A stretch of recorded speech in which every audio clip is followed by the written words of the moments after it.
Hola. Bueno, esta es la penúltima charla, la número 27. Se va terminando todo. En esta penúltima charla sobre el tema gordura obesidad hablaremos primero del eterno problema y universal problema del desayuno. Y después le daré mi opinión sobre los productos que se venden como dietéticos. Comencemos entonces con el eterno problema del desayuno, en donde observará que la cultura muchas veces puede más que la lógica y el razonamiento. Un buen porcentaje de las personas consumimos tan solo algún tipo de infusión como simple modo de desayunar. Mi desayuno son 2 tazas de café. Pero la mayoría hace de la primera ingesta del día una especie de comida más. El problema es que el hábito de su composición ha sido heredado por nosotros de españoles e italianos, de los que la mayoría somos descendientes. Ellos acostumbraban en sus tierras, y las demás europeos también, a consumir en las primeras horas de la mañana enormes tazas de café o té con leche acompañadas de rodaja de pan fresco, o tostado untadas con jaleas o mermeladas de frutas.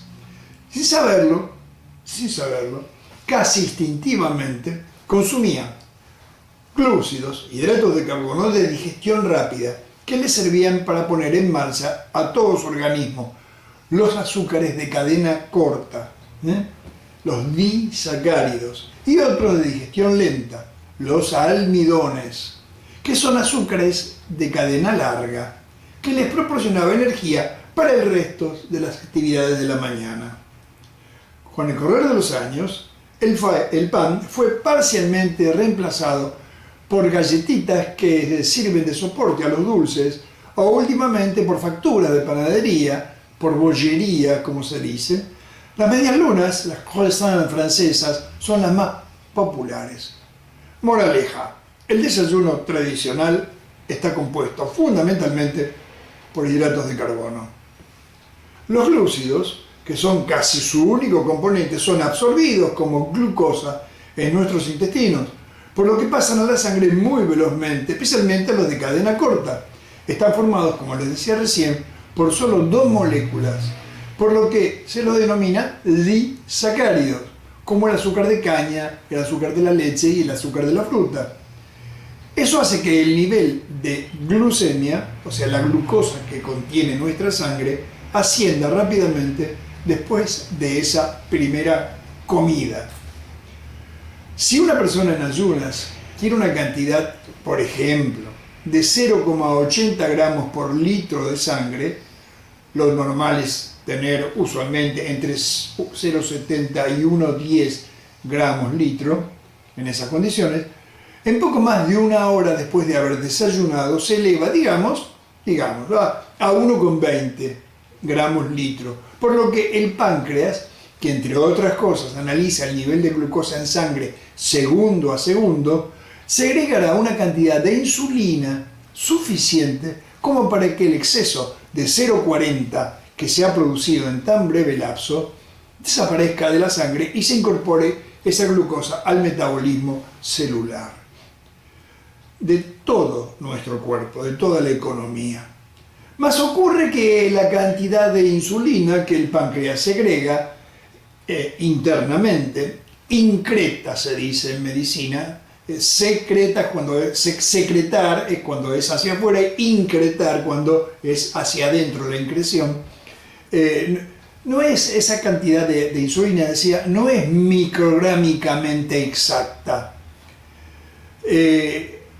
Para esa cantidad extra, esos 0,40 extra del ejemplo, post desayuno, porque cuando el nivel de ella ha retornado a 0,80, aún existe insulina circulando en sangre, y ese nivel, idéntico al que se sentía en ayunas, sigue ahora descendiendo gracias a la acción de la insulina residual, por lo que 2 o 3 horas después de esa primera ingestión se encuentra en valores tan bajos que produce una molestia, sensación de malestar, abatimiento y hambre que obliga a casi todos al acostumbrado segundo desayuno.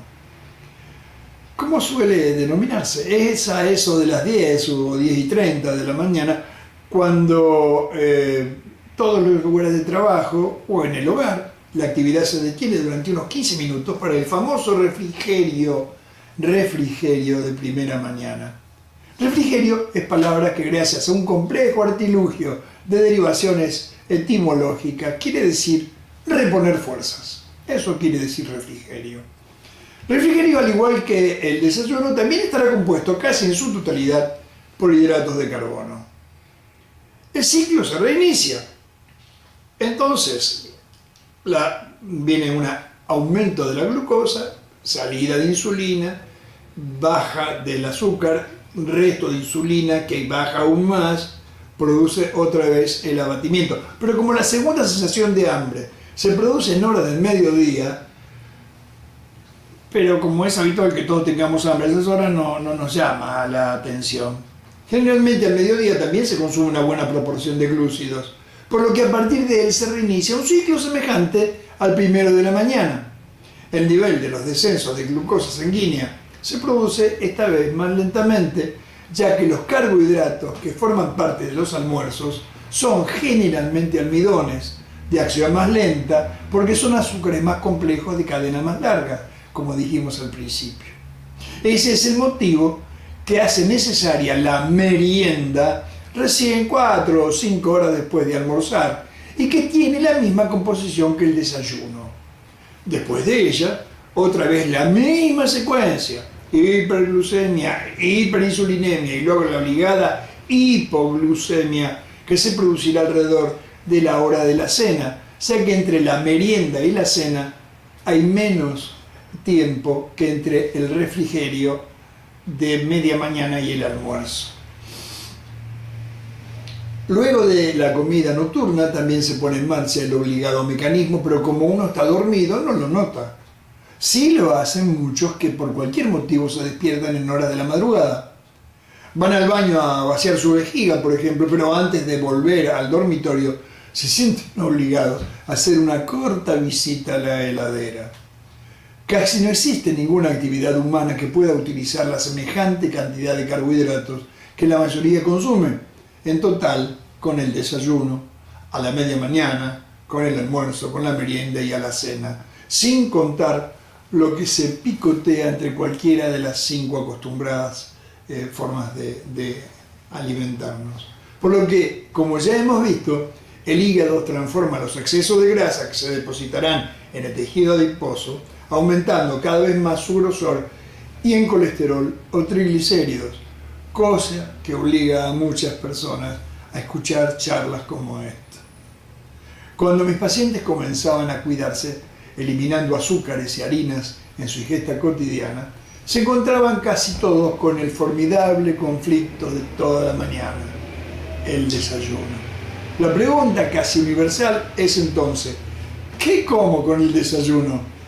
Al principio, un cambio tan radical de hábitos, debo reconocerlo, es muy molesto y para muchos casi intolerable, ya que la recomendación a una persona de, digamos, 45 años, que de hace 43 comienza su alimentación diaria, como más arriba le comentaba, de consumir desde ahora como primera cosa una infusión de café, té o mate cocido con crema de leche en lugar de leche, esto último en general es bien aceptado, y endulzado con edulcorante artificial, acompañado con rodajas de queso y jamón cocido, sería una opción, es literalmente contracultural.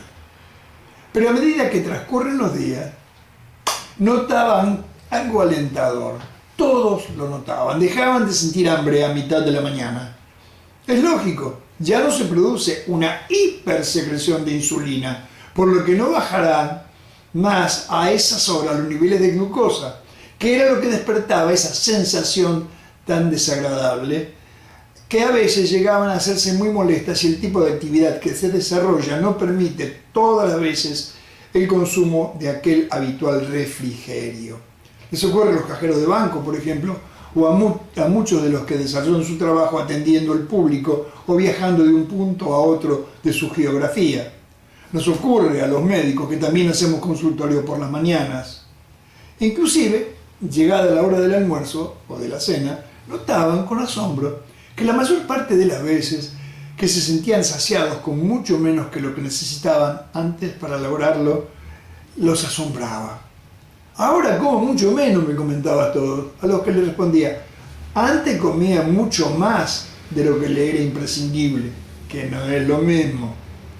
Algunos de mis pacientes, copiando costumbres que les muestran los medios de comunicación, han incorporado el huevo a su desayuno.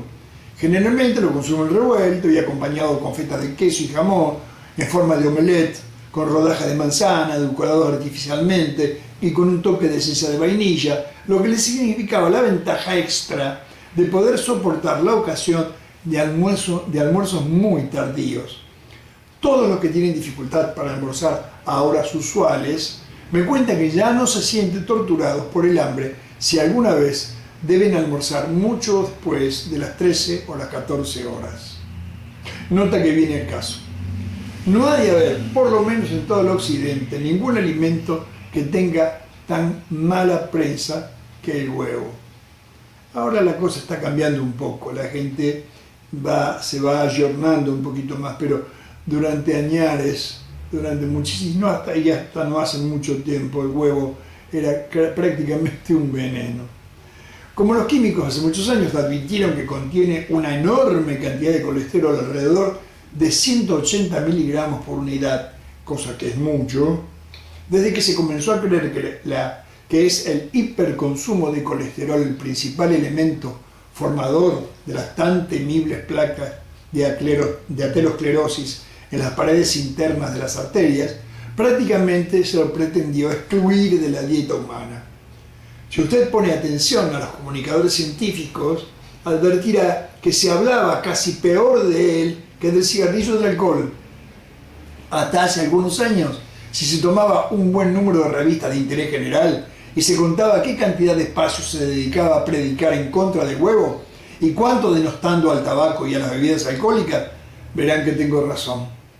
En realidad, es un alimento precioso, casi mágico. La cantidad de nutrientes esenciales que posee una docena de ellos, me refiero a los de gallina, que son los más de uso universal, equivale aproximadamente a la que contiene 1 kilogramo de carne de lomo vacuno, o de solomillo, como dicen en algunos países, que es el corte más caro. Y además, 12 huevos cuestan un 60 o al 80% menos que 1 kilogramo de lomo. Es cierto que contiene mucho colesterol, pero los humanos, por ser herbívoros no estrictos, recordémoslo, no podemos absorberlo. Vamos, nuestro colesterol sanguíneo no puede aumentar por consumir alimentos que lo contengan, aunque sea en gran cantidad como en el caso del huevo. Ya lo hemos conversado y yo lo comenté ya en mi primer libro en el año 1981. El colesterol que circula por nuestra sangre y en la de todos los otros animales que también pertenecen al grupo de los herbívoros, lo elaboramos nosotros a partir de los carbohidratos que se encuentran en la materia orgánica de origen vegetal. Atención, volvamos a decir que debe uno cuidarse fundamentalmente de los alimentos de ese origen que los contienen en gran cantidad por unidad de medida, cereales, harinas y azúcares, y relativamente de los que contienen mucha fécula o azúcares de cadena larga en su estructura, como por ejemplo las papas, las batatas, los zapallos, las calabazas, la remolacha y las frutas, especialmente las cítricas. Los productos de origen animal de los que debemos cuidarnos son muchos menos: miel, leche, quesos muy jóvenes y yogurt.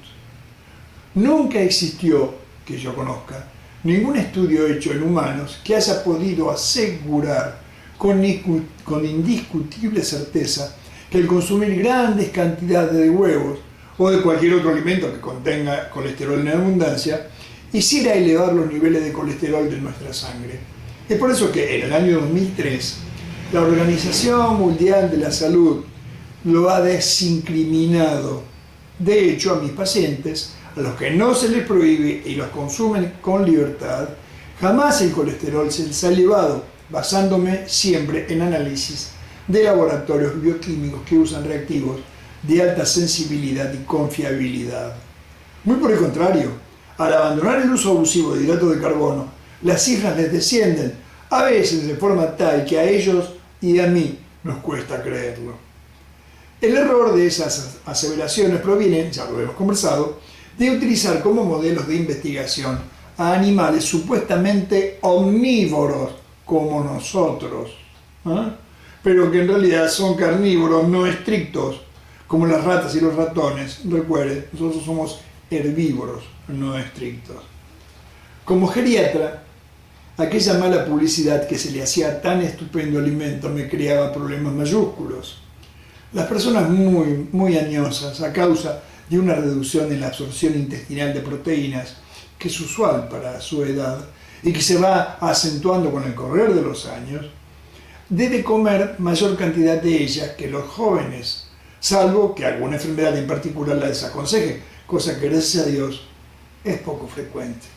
Como la fuente usual de las principales proteínas son las carnes, al tener carencias en sus dentaduras, poco a poco la van excluyendo de su dieta habitual, por lo que el huevo pasa a ser para ellos una fuente importantísima, fundamental de proteínas. Pero cuando uno les decía que había que consumir no menos de media docena diaria, se sentían, y se les notaba, como si se les hubiese prescrito algún veneno infalible. Era tanto y tan malo lo que escuchaban de los huevos, que algunos llegaban a pensar que comer tan solo uno acabaría con su vida mucho tiempo antes de que termine la digestión de él. No es la evidencia la que dice que consumir mucho huevo aumenta el colesterol sanguíneo y como consecuencia la posibilidad de padecer aterosclerosis. Eso tan solo lo dicen las pruebas de laboratorio hechas con animales que están genéticamente tan alejados de nosotros como las hormigas de los elefantes. Pero el dogma decía que, y el dogma es nuestra guía, nuestra brújula. Ve cómo no es bueno ser dogmático en estas cosas de la ciencia médica.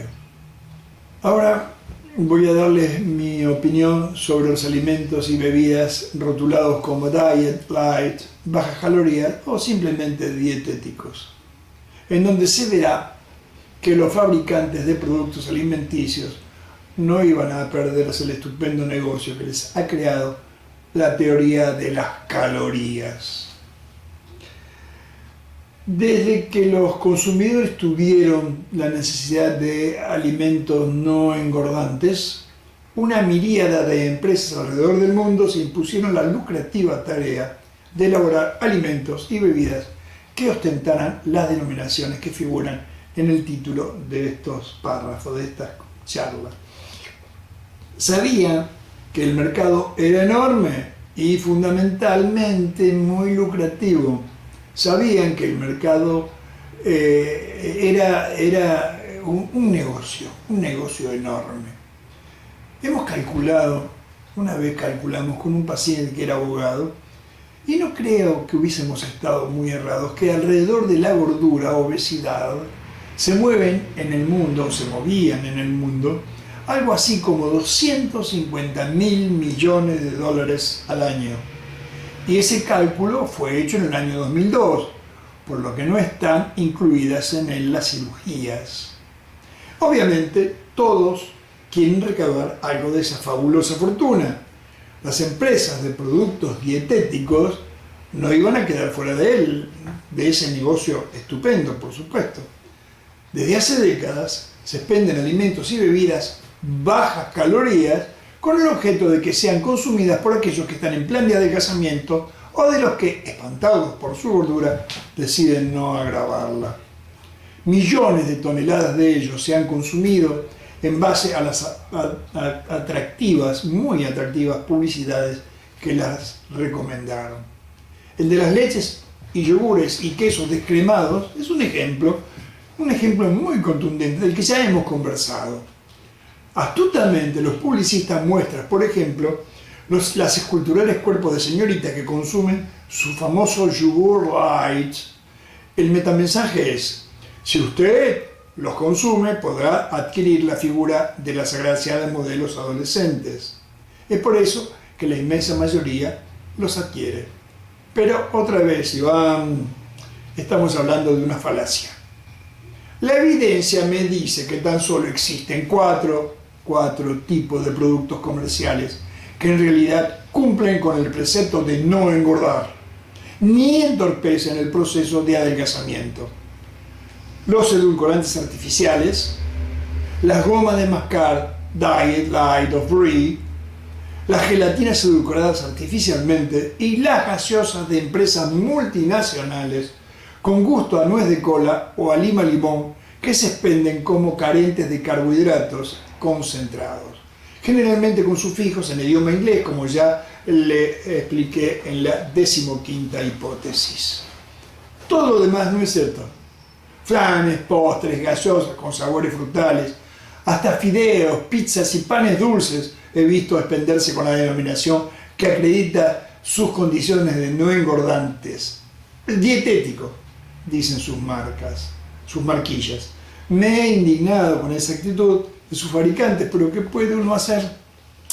Alguna vez a algún empresario muy astuto se le ocurrió anotar en las etiquetas de los aceites que comercializaba el rótulo sin colesterol. ¿Se acuerdan? Por lo que todo el mundo comenzó a consumirlos en detrimento de las otras marcas. Sus competidores se vieron entonces en la obligación de incinerar millones de etiquetas ya impresas para elaborar otras que también dijeran lo mismo, sin colesterol. Pero ocurre que los aceites vegetales no pueden contener colesterol, ya que este es un producto exclusivo de origen animal. Ante la pregunta del porqué de esa actitud, responderían con otra. ¿Los aceites vegetales tienen colesterol? No. Entonces, ¿cuál es el pecado si yo lo explicito en sus etiquetas?